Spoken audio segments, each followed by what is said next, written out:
अगर आप में से कोई कहने लगे कि विचारधारा आइडियोलॉजी से मेरा कोई वास्ता नहीं है, मैं तो इससे कोई संबंध ही नहीं रखता, मैंने इसके बारे में पढ़ा भी नहीं है, तो परेशान ना हो। आइडियोलॉजी का आपसे वास्ता ऑलरेडी है। आपकी सोच विचार, आपकी चॉइसेस, जो आपको लगता है नहीं ये तो मेरी अपनी चॉइसेस हैं, they are getting influenced by one or more ideologies. आपकी राजनीति, आपकी अर्थव्यवस्था, इससे तो संबंध रखते हैं ना। ये सब कुछ शेप होता है किसी ना किसी आइडियोलॉजी से। जैसे कि वेस्टर्न लिबरलिज्म, वेस्टर्न आइडियाज, वो जो लिबरलिज्म है या जो उदारवाद है, वो अल्टीमेटली आपके हमारे अंदर समा गया है। अगर हम आज के समय की वर्ल्ड की सबसे डोमिनेंट आइडियोलॉजी की बात करें तो, लेकिन ऐसा लग रहा है उसके खिलाफ एक वेव चल रही है। उस वेव में सीसीपी तो है ही, क्योंकि चाइनीज कम्युनिस्ट पार्टी अपने कल्चरल आइडियोलॉजिकल कॉन्फिडेंस पर फोकस कर रही है, और दूसरी तरफ आरएसएस भी कुछ ऐसा ही कहती है। लेकिन क्या आरएसएस सीसीपी 2.0 है? देखिए, बहुत बड़ी स्टेटमेंट है। तो इसी वजह से इसको समझने के लिए हमने दो पार्ट में वीडियो को डिवाइड किया है। सबसे पहले हम सतह को समझेंगे, यानी कि मैं Chinese communist party actually work कैसे करती है चाइना में, उस पर बात करूंगा। और मेरा पूरा विश्वास है कि मैं अगर आपको ना भी बताऊं कि आरएसएस से कैसे कंपेयर हो रही है, मैं बताऊंगा, लेकिन उससे पहले ही आप रिलेट करने लगेंगे, खुद ही करने लगेंगे, अरे ये तो आरएसएस भी तो ऐसे ही करती है। जब हमारा ये वाला पार्ट कंप्लीट होगा, उसके बाद हम जाएंगे मेजर आइडियोलॉजिकल डिबेट पर, यानी कि अंदर की वर्किंग क्या है, कैसे कौन इन्फ्लुएंस को पाता है, और क्यों किसी देश में कोई विचारधारा इतनी महत्वपूर्ण होती है। आप में से जो लोग या आपके जो दोस्त ये मानते हो कि आइडियोलॉजी, कल्चर, इनसे क्या फर्क पड़ता है, अरे फोकस इस बात पर करो इकोनॉमिक ग्रोथ कैसी है, फोकस इस बात पर करो कितनी जॉब्स प्रमोट हो रही हैं, आइडियोलॉजी कल्चर इस पर बात मत करो, तो उसके साथ ये वीडियो आप जरूर शेयर कर दीजिएगा, क्योंकि ये दोनों चीजें ना इंटरलिंक्ड होती हैं, बस हमें समझ नहीं होती है। क्योंकि मैंने क्या कहा, आपकी हमारी चॉइसेस ऑलरेडी किसी ना किसी आइडियोलॉजी के इन्फ्लुएंस में हैं। ठीक है, अब ये देखिए, सुधींद्र कुलकर्णी जी का एक एडिटोरियल आया था, वो उसमें बात कर रहे थे हान और हिंदू डायलॉग की। इन शख्स के बारे में बता दूं, अटल बिहारी वाजपेयी जी जब प्रधानमंत्री थे तो प्राइम मिनिस्टर ऑफिस में डायरेक्टर ऑपरेशंस थे, ये मतलब काफी करीबी थे बीजेपी के। और ये बात करें हान और हिंदू, अब हान क्या है? हान है चाइना के एथनिक मेजॉरिटी, यानी कि वहां पर मेजॉरिटी हान लोग हैं, और इंडिया में आपको पता है हिंदूज आर इन मेजॉरिटी। अब इन दोनों के डायलॉग की क्यों बात कर रहे थे? एक्चुअली इसके थ्रू वो इंडिकेट करना चाह रहे थे कि भाई आरएसएस और सीसीपी को आपस में डायलॉग करना चाहिए, इससे इंडिया और चाइना के रिश्ते मजबूत होंगे। अब आप कहेंगे पहले तो हम बातचीत ही क्यों करें, चाइना तो अपना दुश्मन है। अभी आपने रिसेंटली सुना है, एक स्टेटमेंट आया था पीएम मोदी का, उसमें कुछ एलिफेंट ड्रैगन की बात हुई है। उससे पहले चाइनीज फॉरेन मिनिस्टर वैंग यी का कहना था कि यूएसए तो अपने हिसाब से एशिया की पॉलिटिक्स को इन्फ्लुएंस करना चाहता है, नहीं तो चाइना और इंडिया में बहुत कुछ कन्वर्ज करता है। वो भी ऐसे बातें कर रहा है, और इंडिया ने जो इंडिकेशन दिया है वो शायद इस वजह से दिया है कि जो ट्रंप बार बार धमकी दे रहे हैं टैरिफ की, तो उनको भी बता दिया जाए कि ऑप्शन सभी के पास है और बैलेंस किया जाए। तो यानी कि देखिए, इंटरनेशनल पॉलिटिक्स में ऑप्शन हमेशा ओपन रखे जाते हैं, कहीं पर भी कन्वर्सेशंस को ना क्लोज नहीं किया जाता। आपको नहीं पता कौन से तार को कब एक्चुअली आपको रिंग करना पड़े, कब जरूरत पड़ जाए। खैर, तो आप सोचेंगे फिर भी हम मान ले तो सीसीपी और आरएसएस तो आइडियोलॉजिकली बिल्कुल अपोजिट हैं, बिल्कुल डिफरेंट है। और आप में से कुछ लोग ऐसे भी हो सकते हैं वो कहें हमें तो आइडियोलॉजी का ही नहीं पता, कौन सी आइडियोलॉजी कैसे डिफरेंट। हाँ, सीसीपी का ये तो पता है, हाँ Chinese communist party, but RSS का क्या? आपको अंत तक सब कुछ पता लग जाएगा, just hold on to it. मैं मानकर चल रहा हूं आपको कुछ नहीं आता, टेंशन ना लीजिए। चलिए पहले सीसीपी की वर्किंग पर बात कर लेते हैं, सीसीपी कैसे काम करती है। एक कार्डर बेस्ड पार्टी है, इवन जो इनका गवर्नेंस मॉडल है उसमें विलेज, टाउन और सिटी के लेवल पर जो काम होता है उसमें सीसीपी का कार्डर इन्वॉल्व होता है। चाइनीज कम्युनिस्ट पार्टी बकायदा इनका ये देखिए, इनका क्या मानना है? इनका मानना है कि पॉलिटिकल पार्टी का पर्पस केवल पावर में आना नहीं होता, पावर तो इनके पास है ही। इनका मानना होता है अगर आप पॉलिटिक्स में आना चाहते हैं तो आपको ऐसे वर्क करना चाहिए जैसे कि आप मूवमेंट में हैं। जबकि आप देखते हैं कॉम्पिटिटिव पॉलिटिकल पार्टी सिस्टम में, जैसे कि हमारे यहाँ विभिन्न पार्टियां इंतजार करती हैं कि चुनाव आएगा, फिर हम चुनाव के टाइम पर लोगों को रिझाएंगे और फिर पावर में आएंगे। अगर हार गए तो कहें लोकतंत्र का विश्वास, लोकतंत्र का सम्मान, जो भी फैसला है हमें मान्य है, फिर वेट करेंगे, फिर चुनाव के टाइम पर आएंगे। लेकिन इसके अलावा भी एक पर्सपेक्टिव है इंटरनेशनल, मतलब पॉलिटिकल साइंस में भी मैं पढ़ाता हूं कि parties are meant to be continuously in the phase of movement. अरे ठीक है, चुनाव होगा, लोकतंत्र का सम्मान है और उसके थ्रू आप पावर में आएंगे, लेकिन आपका काम केवल पावर में आना नहीं है।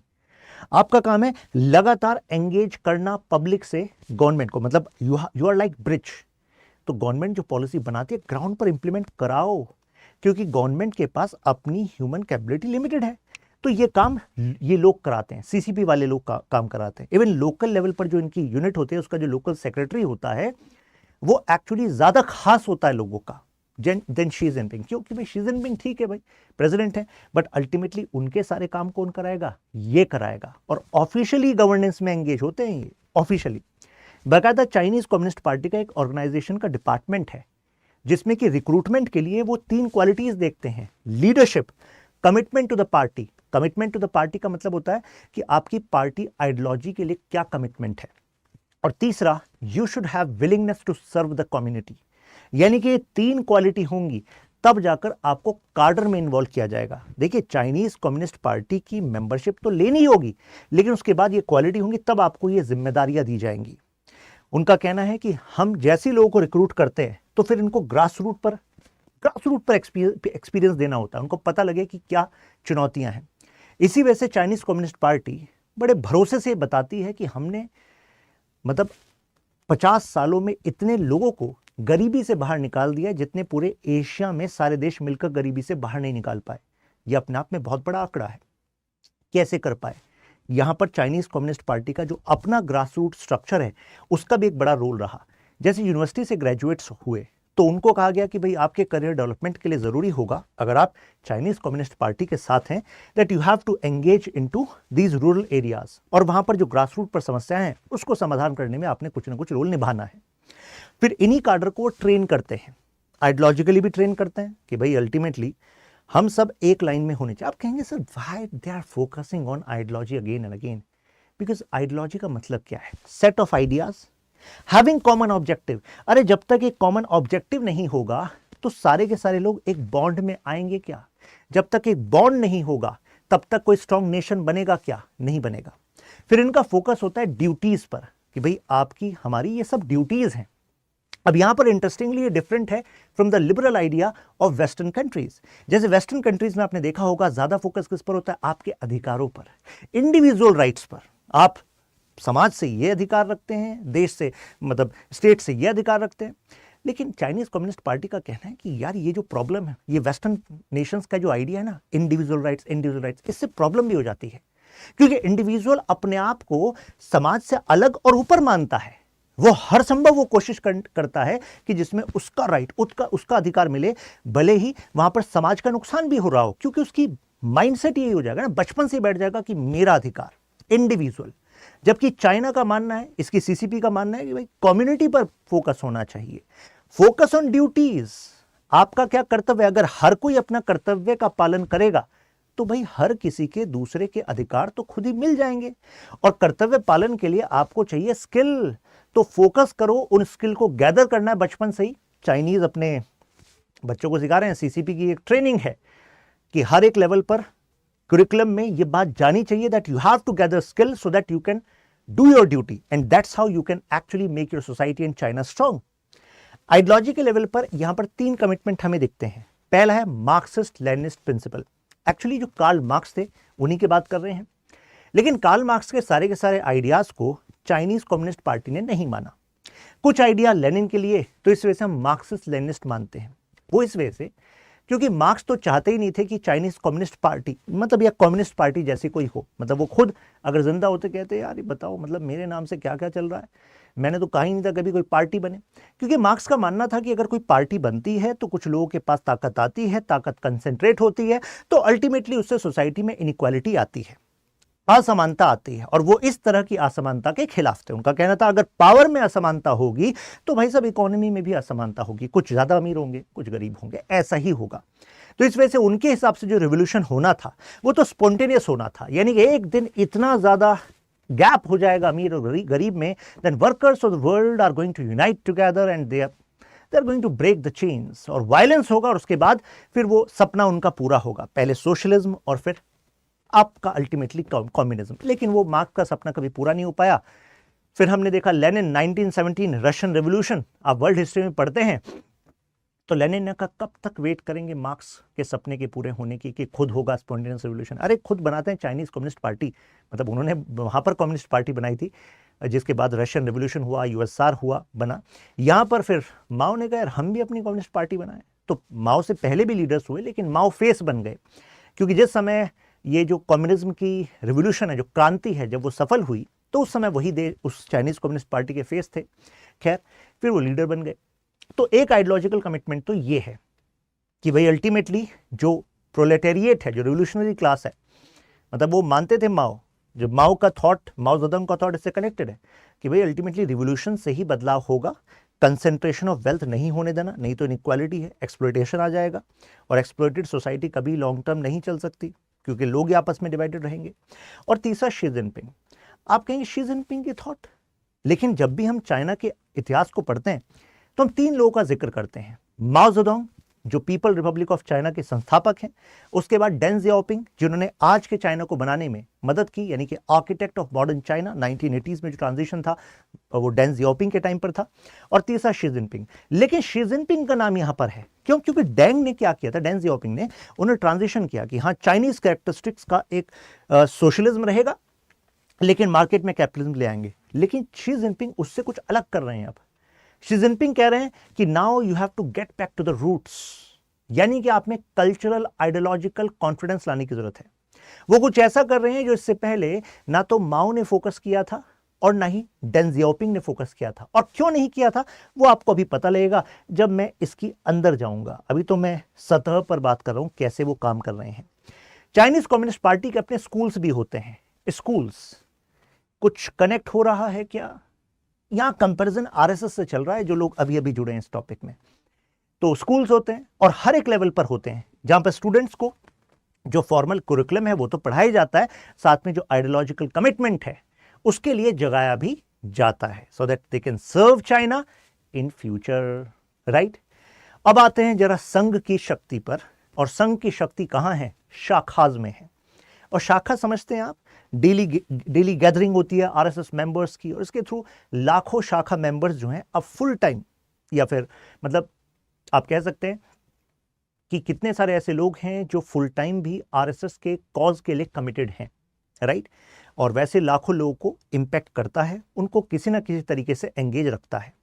इनका आइडिया है कि we have to make nation strong by shakhas. क्यों करते हैं? कहते हैं शाखास के थ्रू हमें physically, mentally and spiritually strong बनाना है अपने लोगों को, और इस वजह से नियम जरूरी है। हमें उनके अंदर लीडरशिप क्वालिटीज डालनी है और एक स्ट्रांग नेटवर्क बनाना है जिससे वो बॉन्ड स्टैब्लिश हो सके।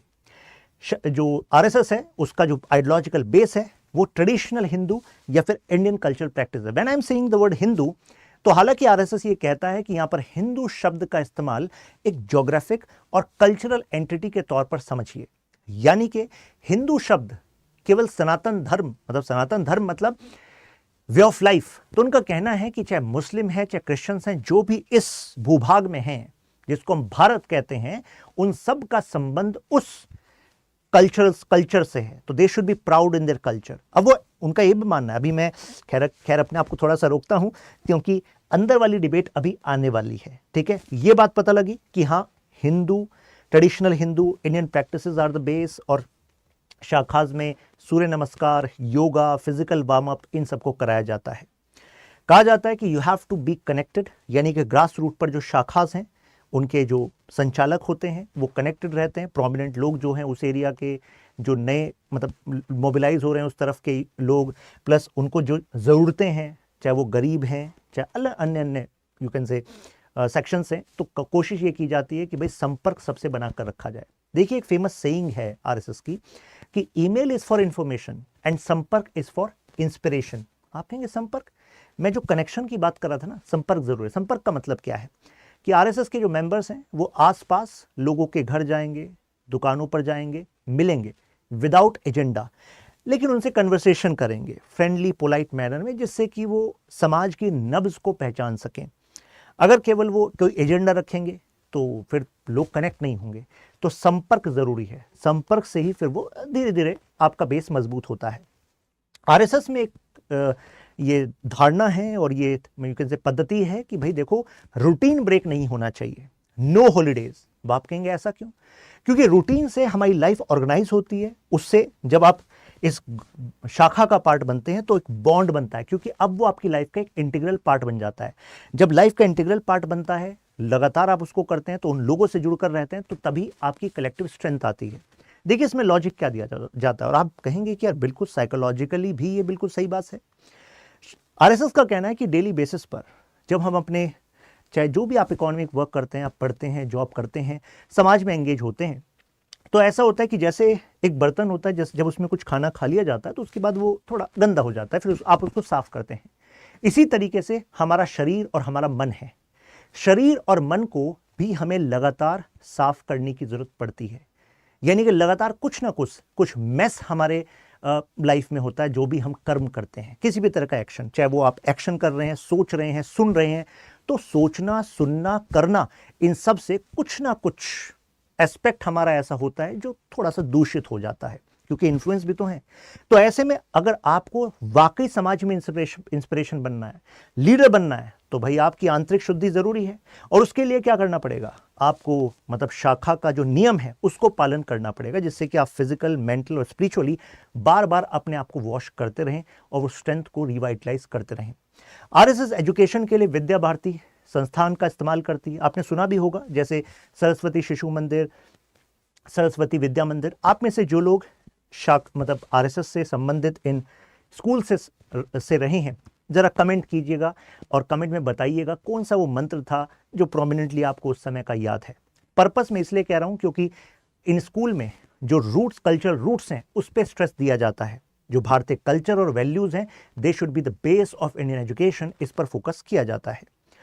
फिर कंसर्न्स आते हैं कि जो ये आरएसएस के से संबंधित शिक्षण संस्थान हैं, यहाँ पर हिंदू नेशनलिस्ट आइडियोलॉजी को ही प्रमोट किया जाता है। लेकिन आरएसएस का कहना है कि हम राष्ट्रवाद को प्रमोट करते हैं, हम किसी धर्म विरोध की बात करते ही नहीं हैं। अब सीसीपी और आरएसएस दोनों जो है कल्चरल नेशनलिज्म को प्रोपोगेट कर रही हैं। शी जिनपिंग के टाइम पर तो मैंने आपको बताया स्पेशली कल्चरल नेशनलिज्म पर प्रमोशन है। तो आप सोच रहे होंगे कि कल्चरल नेशनलिज्म होता क्या है। देखिए, दो शब्दों का मैं प्रयोग करता हूं, एक है पॉलिटिकल नेशनलिज्म, एक है कल्चरल नेशनलिज्म। कल्चरल नेशनलिज्म में आप अपने एंशिएंट रूट्स में प्राउड फील करते हैं और उसके बेसिस पर अपने सभी लोगों को इस भावना से बांधते हैं, क्योंकि ये भावना फिर लोगों की शक्ति बनती है। और आप कहेंगे ठीक है, बन गई शक्ति, इससे क्या फर्क पड़ेगा आज पर? तो इंडिया में जो प्रॉफिट ऑफ इंडियन नेशनलिज्म कहे जाते हैं, नाम सुना आपने अरबिंदो घोष जी का, वो भी इंडिया के कल्चर नेशनलिज्म पर बोलते हैं। उनका कहना है कि भाई हर एक देश की अपनी आत्मा होती है, और आत्मा वो होती है जीवन की पद्धति से।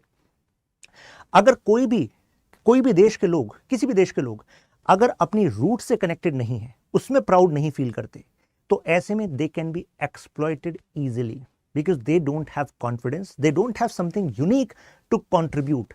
तो they will only receive and they will get and they will give in exchange of that. तो अल्टीमेटली दे विल बी इम्पोवरिश्ड।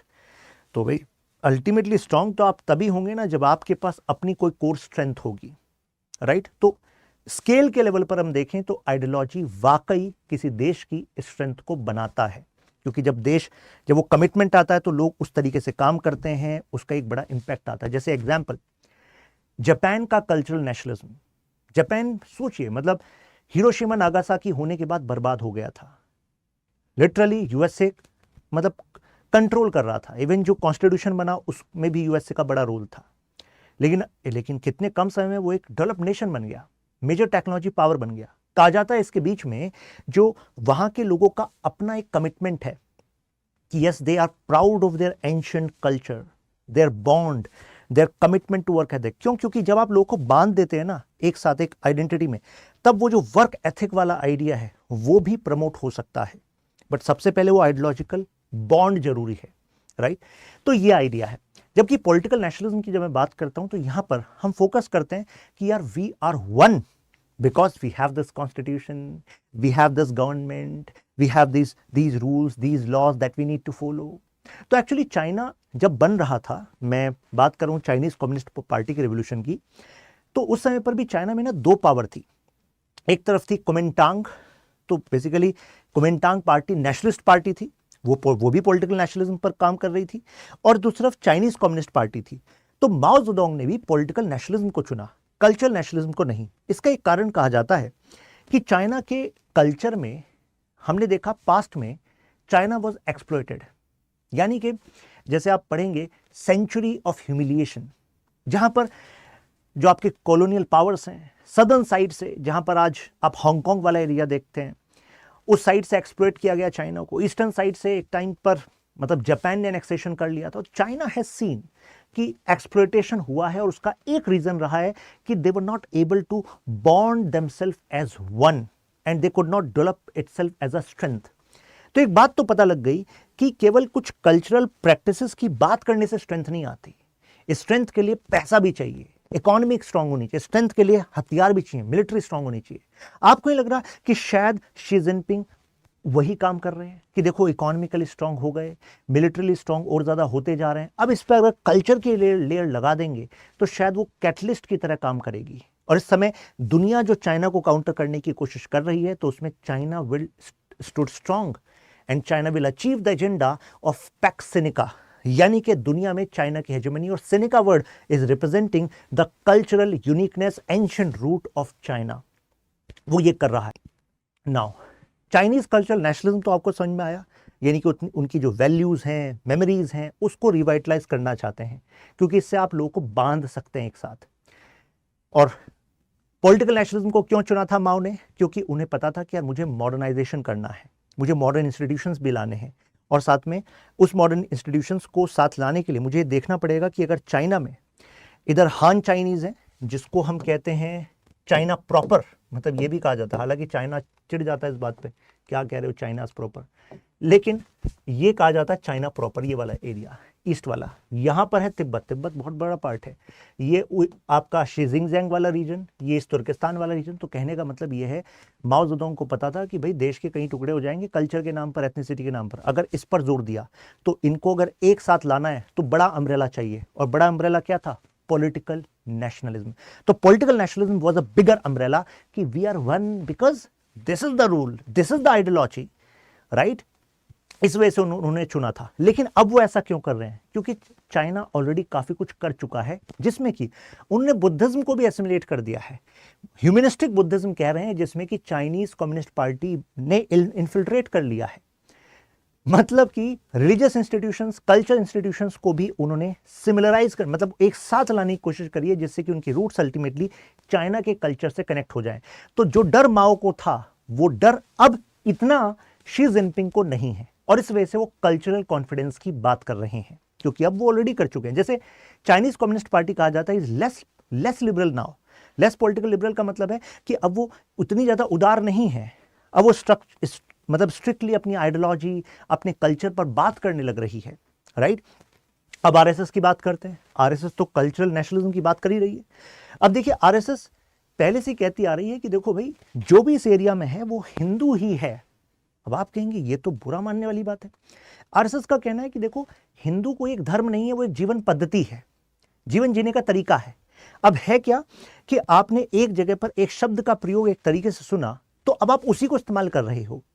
जैसे कि आरएसएस का कहना है कि जब हम हिंदू में धर्म शब्द यूज करते हैं, जैसे एंशंट, जब मैं पॉलिटिकल साइंस इंटरनेशनल रिलेशंस में पढ़ाता हूँ एंशंट इंडियन थॉट, तो उसमें हम एंशंट हिंदू थॉट को जब पढ़ाते हैं तो उसमें हम बताते हैं कि यार एंशंट हिंदू थॉट में जो शब्द धर्म है, धर्म का मतलब रिलीजन नहीं है. आप कहेंगे नहीं सर ऐसा कैसे हो सकता है, मैं डिक्शनरी में सर्च कर लेता हूं. कर लीजिए डिक्शनरी में सर्च, तो क्या होगा? डिक्शनरी किसने लिखी है? आप जैसे हम जैसी किसी ने लिखी है? कोई आकाशवाणी तो हुई नहीं थी, राइट. तो अल्टीमेटली आइडिया ये है कि धर्म जो शब्द है वो हम कहते तो हैं कि यार ये अल्टीमेटली इंटरप्रिटेशन है रिलीजन का, बट रिलीजन का मतलब क्या है? रिलीजन का मतलब जैसे क्रिश्चियन रिलीजन की बात करें या इस्लाम की बात करें, तो वहां पर एक स्क्रिप्चर है, उस स्क्रिप्चर पर बेसिस प्रोसीजर्स हैं, वर्ल्ड व्यू है, आइडिया है, मतलब रियलिटी उनके हिसाब से जो है उसके हिसाब से चलता है. बट जो धर्म शब्द यहां पर यूज होता है, जब एंशंट हिंदू पॉलिटिकल थॉट हम पढ़ते हैं तो उसमें पता लगता है कि धर्म का मतलब एक कॉस्मिक लॉ है, यानी कि जिसने इस संसार को बनाया है तो उसने मतलब कुछ अरेंजमेंट रखे हैं आसपास, जो भी चीज हो रही है ना उसके पीछे कुछ ना कुछ रीजन है, दैट इज कॉस्मिक लॉ। और हम सब जहां हैं तो हम सबकी कोई ना कोई ड्यूटी है जो हमसे होनी है, और अगर हम उसको पहचान लें और उसको करने लग जाएं तो we become in sync with the nature, with the existence, and that is the way to live a life of dharma. वो है एक्चुअली धर्म। इसी वजह से आपने सुना होगा, धर्म की जय हो, अधर्म का नाश हो, प्राणियों में सद्भावना हो और विश्व का, बोलिए कमेंट्स में क्या हो। तो उसका मतलब क्या होता है? कई लोग सोचते हैं धर्म की जय हो, अच्छा मतलब हिंदू धर्म की बात कर रहे हैं। नहीं, धर्म का मतलब सभी, मतलब सभी लोग, कोई भी हो दुनिया में कहीं पर भी हो, वो हम सब वैसे जिएं, वैसे काम करें, वैसे एग्जिस्टेंस में रहें जिससे कि समाज में ऑर्डर रहे। क्योंकि हिंदू पॉलिटिकल थॉट, जो कल्चर नेशनलिज्म में हम बात करते हैं, वो कहती है कि यार अल्टीमेटली अगर अधर्म होगा तो अधर्म का मतलब क्या होगा? जब ऑर्डर नहीं होगा। और सोचो, अगर कोई फॉर एग्जाम्पल आज की कंटेक्स्ट में, हालांकि ये गहरा कॉन्सेप्ट है लेकिन मैं बहुत ही इसको आसान तरीके से बताऊं, अगर आप सब जो भी अपना काम करते हैं अगर वो काम ना करें तो जो आप पर निर्भर है उसका नुकसान होगा कि नहीं होगा?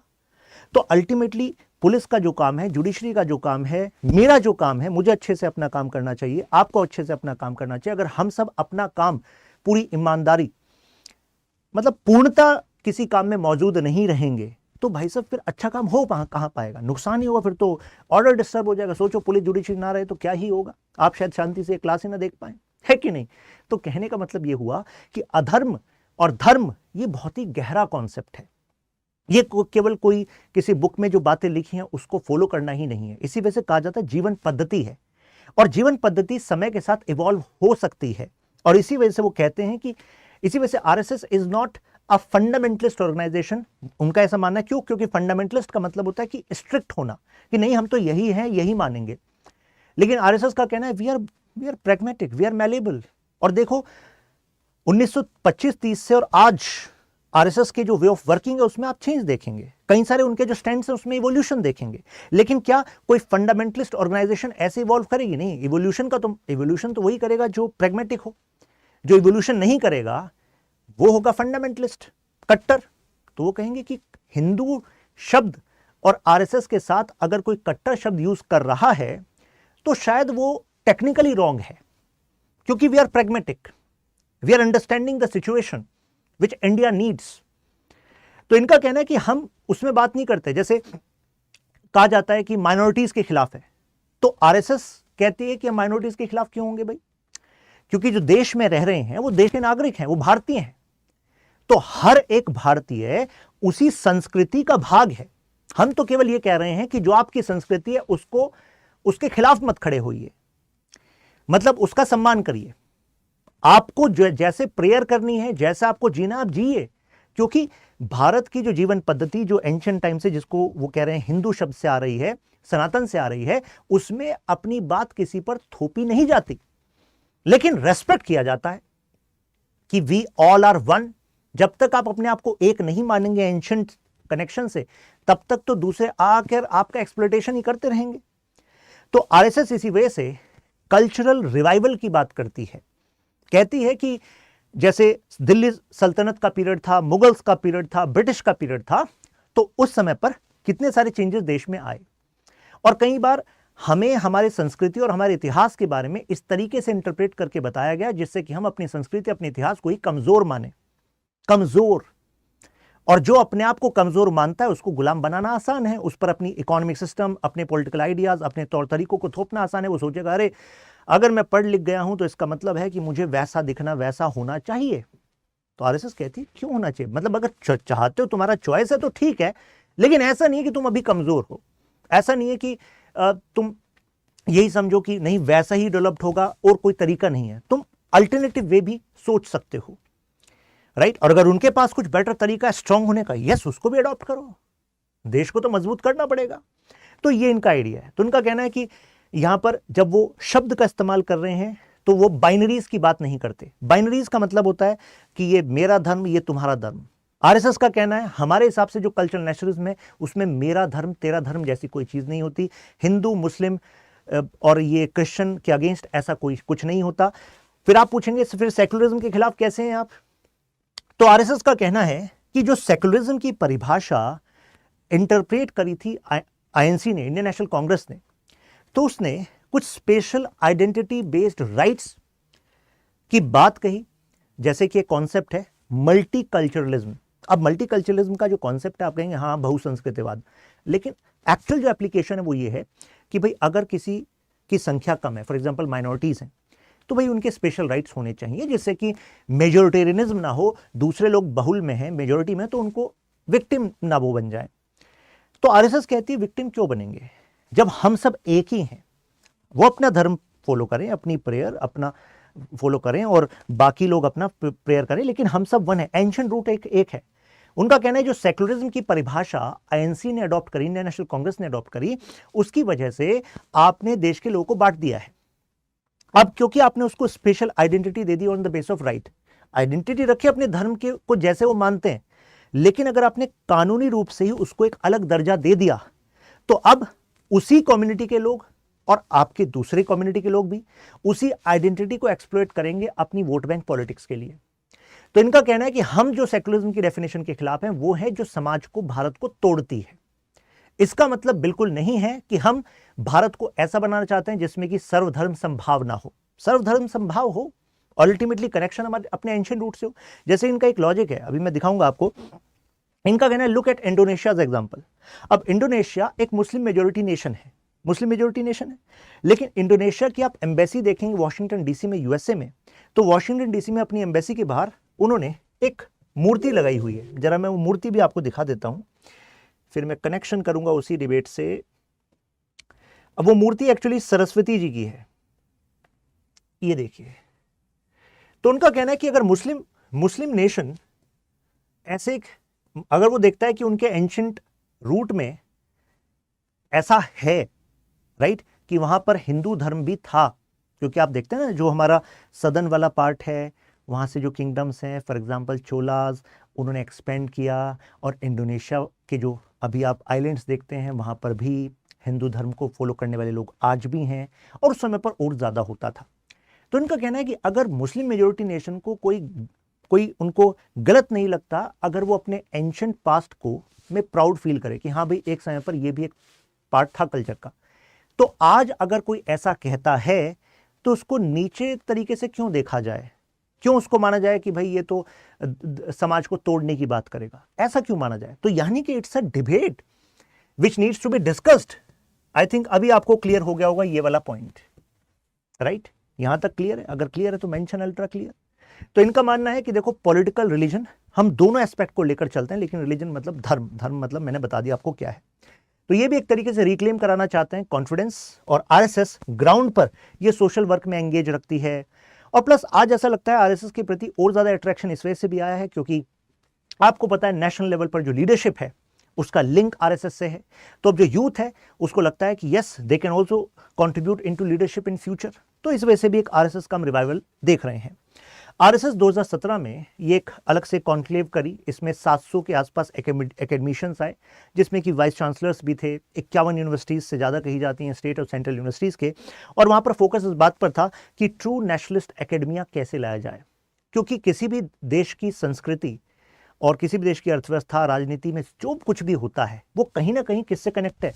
पढ़ाई से कनेक्टेड है। तो पढ़ाई में वो रिवाइवल कैसे लाया जाए, तो इसके लिए कराया गया था एक ज्ञान संगम। अब ये करा कौन रहा था? ये जो प्रोग्राम करा रही है ये प्रज्ञा प्रभा नामक संस्था है जो एक्चुअली आरएसएस की ही एक एफिलेटेड है। तो यानी कि आरएसएस वो रिवाइवल इस तरीके से भी कर रहा है।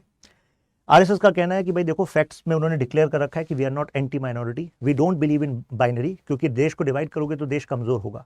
धर्मा हिंदू का कॉन्सेप्ट मैंने आपको बता ही दिया। अब ये देखिए ये book RSS road map 21st century, तो इसमें सुनील अंबेकर कह रहे हैं कि एक्चुअली जो forefathers of Muslims and Christian population वो यही मानते हैं कि सब हिंदूज थे, तो अल्टीमेटली वो ये नहीं कह रहे कि आप कन्वर्ट होकर हिंदू बन जाओ, ऐसा वो इस बुक में बता रहे हैं। आरएसएस ये नहीं कह रही कि आप कन्वर्ट होकर हिंदू बन जाओ, लेकिन वो कह रहे हैं be proud of your cultural roots. Be proud of one Indian culture. और सीसीपी भी कुछ ऐसा ही कर रही है, यानी कि आप अलग अलग धर्म के हो सकते हैं। जैसे चाइनीज कम्युनिस्ट पार्टी कह रही है ठीक है भाई, आप अलग अलग धर्म को फॉलो कर रहे हैं, वैसे तो कम्युनिज्म जो है वो तो एथीस्ट है, राइट। लेकिन सीसीपी कह रही है नहीं, जो हमारा कल्चर है, जैसे बुद्धिज्म है, बुद्धिज्म में चाइनीज कैरेक्टरिस्टिक्स हैं, फोक रिलीजन की बात करते हैं, कन्फ्यूशनिज्म की बात करते हैं, तो हर किसी में उन्होंने क्या करा है, वो एक तरीके से जो उनके सोशलिस्ट आइडियल्स हैं उनके बेसिस पर एक सिमिलरिटी लाने की कोशिश करी है, जिससे कि सबको एक धुरी में बांधा जा सके। ह्यूमनिस्ट जैसे बुद्धिज्म उसका एक उदाहरण है, क्योंकि सीसीपी का मानना इसी तरीके से नेशनल यूनिटी आएगी। और सीसीपी और आरएसएस मतलब हम कह सकते हैं कि दोनों ही ओमनी प्रेजेंट होना चाहते हैं, मतलब हर जगह मौजूद हो। अब इस पर वॉल्टर एंडरसन, उनकी मतलब ये आरएसएस पर एक्सपर्ट कहे जाते हैं, इनकी बुक है RSS a view to the inside. उनका कहना है कि जब मैं आरएसएस की जर्नी को पढ़ता हूं तो लगता है कि अब आरएसएस ज्यादा डाइवर्स हो चुकी है, ज्यादा राउंडेड है। आप कहेंगे डाइवर्स कैसे? क्योंकि आरएसएस के साथ इतनी सारी ऑर्गेनाइजेशन हैं जो आरएसएस से एफिलेटेड हैं, जैसे भारतीय मजदूर संघ, जैसे आपका एबीवीपी तो आप सबने सुना ही होगा, स्टूडेंट विंग है, विश्व हिंदू परिषद, इसके अलावा और भी हैं। उनका कहना है 36 ऑर्गेनाइजेशन है जो फुल एफिलेट है, और करीब 100 से ज्यादा और हैं जो आरएसएस के आइडिया पर ही काम करती हैं और वो आरएसएस की ऑफिशियल एफिलेट बनना चाहती हैं। भारतीय किसान संघ, स्वदेशी जागरण मंच। अब वॉल्टर एंडरसन कहते हैं कि कई पॉइंट्स पर ऐसा होता है कि बीजेपी की सरकार है, लेकिन यहां पर स्वदेशी जागरण मंच का जो पर्टिकुलर पॉलिसी पर स्टैंड अलग है। जैसे फॉरेन डायरेक्ट इन्वेस्टमेंट, तो फॉरेन डायरेक्ट इन्वेस्टमेंट को आसान करें, बीजेपी कहेगी हाँ यार ये जरूरी है, लेकिन यहां पर स्वदेशी जागरण मंच जो आरएसएस का एफिलेट है वो कहेगा नहीं, ऐसा कैसे कर रहे हो, तो देश को कमजोर कर दोगे तुम। तो यहां पर आरएसएस फिर यू कैन से एक मॉडरेट पाथ अपनाती है, और मॉडरेट पाथ हम देख रहे हैं कैसे। मॉडरेट पाथ का मतलब क्या है? मतलब बीजेपी फिर प्रोजेक्ट करेगी कि देखो हम जो देश के अपने मैन्युफैक्चरर्स हैं उनको नुकसान नहीं होने देंगे, किसान को नुकसान नहीं होने देंगे, कुछ ना कुछ ऐसी मतलब वेलफेयर पॉलिसीज आप सब जानते हैं, पीएम किसान एटसेट्रा। और साथ में कहेगी भाई जब जॉब हमें युवाओं को लिए चाहिए तो उसके लिए टेक्नोलॉजी इन्वेस्टमेंट ये भी चाहिए। तो इसको हम कहते हैं बीच का रास्ता, जिस पर आरएसएस भी कोई वोकली अगेंस्ट नहीं होगी। अब वन ऑफ द जो इश्यूज जो आरएसएस ने फेस किए, जैसे मधुकर दत्तात्रेय देवरास, उन्होंने देखा कि यार अगर ये अनटचेबिलिटी बनी रहेगी इंडिया में तो फिर तो कैसे हम वन हो पाएंगे, अगर हिंदू सोसाइटी की बात करें वो कैसे एक हो पाएगी। तो दलित इंटेलेक्चुअल्स तो कहते हैं, जैसे बाबा साहब अंबेडकर का व्यू पॉइंट आपने सुना होगा, उनका कहना था कि यार ये मनुस्मृति और जो एक्चुअली ये जो मतलब स्ट्रेटिफिकेशन है जिसमें शोषण होता है दलित के साथ, यही है हिंदू सोसाइटी। तो उन्होंने तो कहा कि भाई if I was born as a Hindu तो उसमें मेरी कोई चॉइस नहीं थी, but I don't want to die as a Hindu. वो कन्वर्ट हो गए थे बुद्धिज्म में, क्योंकि उनका एक्सप्लॉयटेशन वाला मतलब बड़ा रीजन था। लेकिन यहाँ पर आरएसएस के जो सर संचालक थे उनका कहना था कि इसी चीज को तो हटाना है। उन्होंने कहा कि सबसे बड़े पापों में से एक है अगर आप अनटचेबिलिटी को प्रैक्टिस करते हैं, तो यानी कि उन्होंने हिंदू सोसाइटी में स्पेसिफिकली जो बुराइयां हैं उसके खिलाफ आरएसएस स्टैंड ले, जिससे कि हिंदू सोसाइटी एक हो सके। तो आपको नहीं लगता कि इससे तो एक तरीके से वो sense of modernisation, humanism, equality वाली बात भी आ रही है ना? साथ में आरएसएस का देखिए मुस्लिम राष्ट्र मंच भी है, और बिहार के 2017 के चुनाव में भी इसका प्रयोग किया गया था। 2013 में ये मोहन भागवत जी का बयान आया था कि आरएसएस किसी भी तरह के इज्म के सपोर्ट में नहीं है। तो एक्चुअली जो किसी भी तरह के इज्म का मतलब है चाहे सोशलिज्म हो चाहे कैपिटलिज्म हो, यानी कि हम इस डिबेट में नहीं जाएंगे कि हम किसी एक आइडियोलॉजी से संबंधित हैं। हमारा कमिटमेंट राष्ट्र है, और राष्ट्र के लिए जो आज जो जरूरी होगा हम उस फैसलों को बीच में मॉडरेट करेंगे। ये बात मैंने आपको बता दी। तो आई थिंक अब by the end of the session हम ये कह सकते हैं कि देखो भाई आरएसएस और सीसीपी में हम देख सकते हैं कि सतह के लेवल पे वर्किंग में हाँ कुछ सिमिलरिटी है, आइडियोलॉजिकल कमिटमेंट में हाँ कल्चरल नेशनलिज्म दिख रहा है, लेकिन फिर भी बहुत बड़ा डिफरेंस भी है। चाइनीज कम्युनिस्ट पार्टी चाइना को लीड करती है और वही लीड करेगी। चाइनीज कम्युनिस्ट पार्टी की डिक्टेटरशिप है चाइना में, लेकिन क्या आरएसएस की डिक्टेटरशिप है यहां पर? नहीं। आरएसएस तो एक आइडियोलॉजिकल बेस कहा जाता है जो कनेक्टेड है बीजेपी से। दूसरी बात, Chinese communist party global order को चेंज करना चाहती है। क्या आरएसएस ग्लोबल ऑर्डर को चेंज करना चाहती है? नहीं, लेकिन चाइनीज कम्युनिस्ट पार्टी का एजेंडा इज ग्लोबल। वो पैक्स सिनेका की बात कर रहे हैं, चाइनीज लेड वर्ल्ड ऑर्डर की बात कर रहे हैं, और जिसमें चाइनीज कैरेक्टरिस्टिक्स और सिनेका वर्ड का मतलब क्या, चाइनीज कल्चरल वैल्यूज को बढ़ाना चाहते हैं। इसी वजह से दुनिया में जगह जगह कन्फ्यूशियस सेंटर्स खोल रहे हैं। क्या आरएसएस ऐसा कर रही है? नहीं कर रही। तो there is a huge gap between the two. जैसे आपके सैमुअल पी हंटिंगटन एक स्कॉलर हुए, उनका एक आइडिया है, उसको हम कहते हैं क्लैश ऑफ सिविलाइजेशन, यानी कि विभिन्न संस्कृतियों का टकराव होगा ही होगा, वायलेंस होगी। लेकिन आरएसएस जो है वो इसकी बात नहीं करती। आरएसएस कहती है किस बात का टकराव?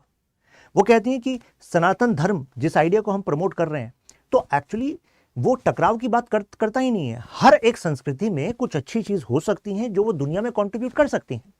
तो भारत के पास कुछ ऐसा है वो दुनिया में कंट्रीब्यूट कर सकता है, दूसरों के पास कुछ ऐसा है जो हमारे लिए कंट्रीब्यूट कर सकते हैं। तो ऐसे किसी टकराव की बात नहीं करते। तो सीसीपी और आरएसएस आपको नहीं लगता एक तरीके से डिफरेंट पेडेस्ट्रल्स पर हैं?